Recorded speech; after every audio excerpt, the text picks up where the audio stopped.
Um, Vox, little Joe Rogan got a lot of talk after the Jack interview, and now he is begging for forgiveness and trying to get a new interview. Look, Joe Rogan is a tiny little whore. He sold his soul.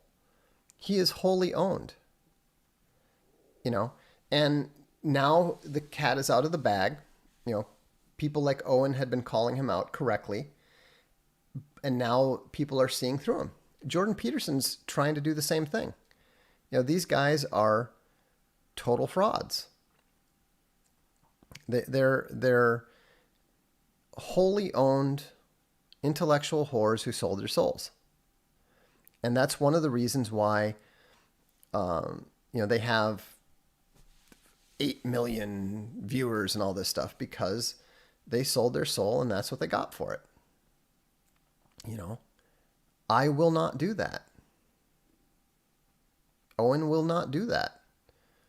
We would rather live in relative obscurity and be free to speak the truth.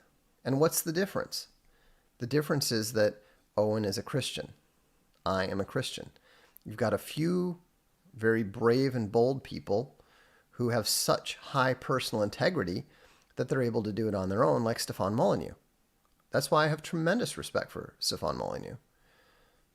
You know, even though I might disagree with him on a number of things, the fact that he maintains such a high level of personal integrity, despite not feeling that he has to answer to God for his actions, is testimony to what a noble pagan is. If you don't understand what J.B. Bury and the authors of the Cambridge Medieval History series were talking about when they talked about how the paganism of the early Roman Empire was not merely virtuous, but a very high form of paganism. I mean, Stefan Molyneux is probably the type of individual they were talking about. I have great respect for people who are able to maintain intellectual integrity when they have no strong religious or philosophical basis for doing so. That's a good person, an intrinsically good person. Whereas on the other hand, you know, the people like now here's where the weakness is.